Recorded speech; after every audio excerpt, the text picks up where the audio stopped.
Is it a city bike? Is it a mountain bike? Whatever you call it, don't call it a mixty. Otherwise, the pedantic bicycle police will let you know it's not a mixty, it's a step through. In this video, I'm going to review the Marin Larkspur 2. Find out what I like and dislike about it. Welcome back, Pathless Peddlers, and if you're new to the channel, if you're into the non-competitive side of cycling and riding party pace, you have found your people, hit that subscribe button. So this year, I really wanted to focus on interesting and weird and quirky bikes, and boy, did I get it in the Marin Larkspur 2. From afar, it looks like a dainty, demure city bike, but upon closer inspection, some pretty interesting details pop out. The least of which would be the really fat tires and also the dropper post, not something you see on a city bike or bike share bike. On the website, Marin calls it an adventure mixty, where if you've ever used the word mixty on a bike like this, no doubt the pedantic bicycle police will tell you it's not a true mixty because it doesn't have dual top tubes. It is, in fact, a step through. I don't care, but just pointing it out because I'm sure someone in the comments section already is. Pedantics aside, let's look at the frame. It is chromoly steel frame and fork, built around the 27.5 or 650B wheel set with some really big meats on this one. The tires are V-Tire GPVs in 27.5 by 2.3. The tread does have some knobs, but it definitely biases towards pavement or hard pack riding. And yes, I know it does have quick release. A bit of an oddity these days, but makes sense for the budget build. The bike has Shimano Dior disc brakes. Moving up to the controls, it's Dior brakes and levers, mounted onto a Marin branded handlebar, which I actually found really comfortable. As you guys know, I struggle with carpal tunnel from all the video editing, and I need a slight bend. And these handlebars do the job. There's a little bit of a rise and also a gentle sweep back. Moving to the frame itself, it's got that distinctive step-through design, which I think is really done tastefully. It does only have one bottle cage, and in the middle there is this kind of triangulated section which is screaming for a tiny frame bag, but also makes a good handhold when carrying it up the stairs. Moving on to the drivetrain, it has a non-branded 38-tooth crank. The cassette is an 11-51 Sunrace cassette, and the derailleur is Dior. The bike is also kitted out with mounts for a rear rack and fenders. On the fork, it also has dual eyelets, as well as two fork bosses, so you could put bottle cages there, or even potentially an anything cage or a lowrider rack if you wanted to go that route. Moving to seat post, yes, this city bike has a Trans X dropper seat post. Okay saddle, I swapped it out for this Ergon mountain bike saddle, which I actually prefer to the stock one. Stock one was a little bit too wide and squishy for my taste. This Ergon one made the bike a touch more rideable for me. On our scales, the bike weighed in at about 32 pounds. So a little bit on the portlier side if you're comparing it to a pure gravel bike or even a mountain bike, but within an acceptable range if you're comparing it to your typical city bike. The complete package comes in at just over $1,000 at $1,050 MSRP.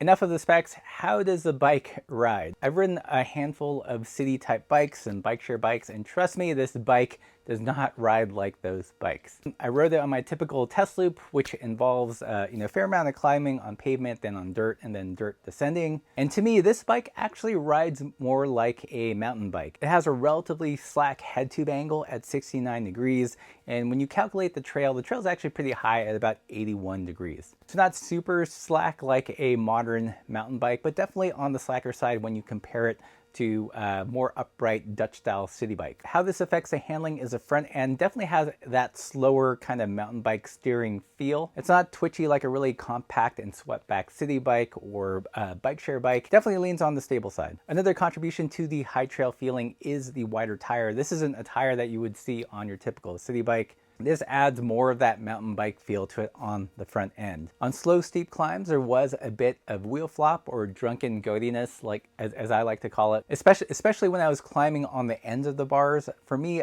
the more comfortable climbing position was actually at the bend of the bar. It tamed that tendency for the bike to wander. On flatter terrain, I would ride on the ends and be nice and upright, and it was a pleasant riding experience. Where things got interesting was actually on the descent. I love the tires for descending. It really did cushion up a lot of the bumps and chatter. Overall, it felt pretty stable, like a hard trail bike would be, insofar as you point at a direction and it's going to go in that direction.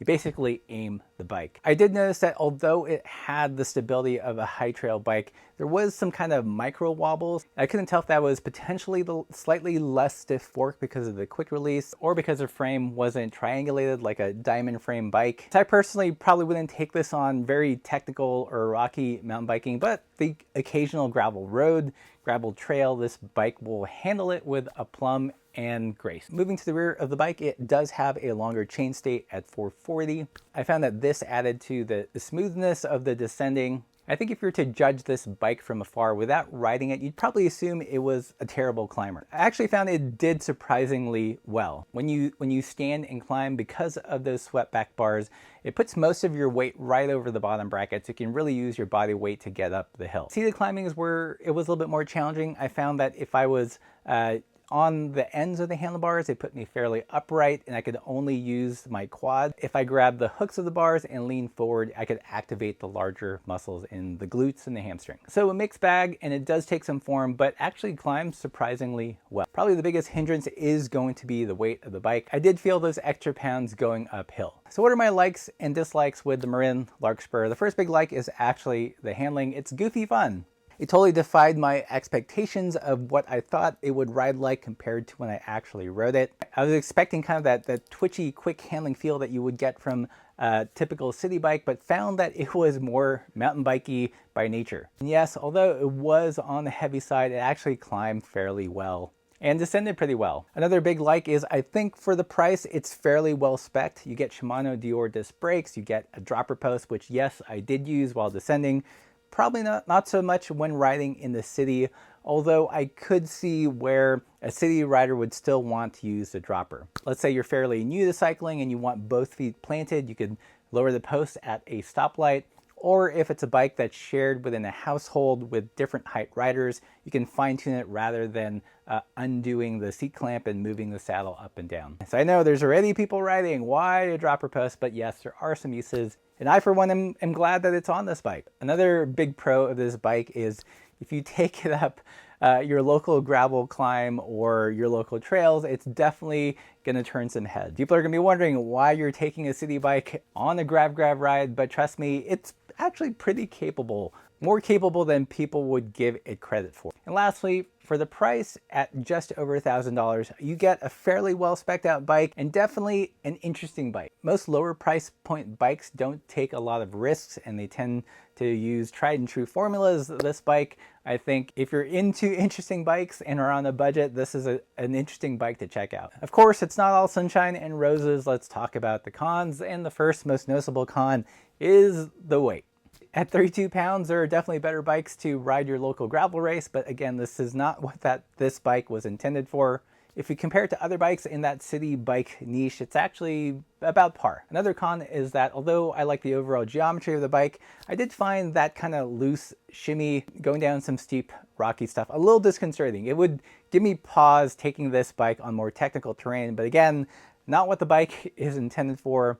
You'd be a little bit underbike, but definitely don't be afraid of taking it on your crushed gravel path or maybe more mellow flow trails if you encounter one on your bike commute.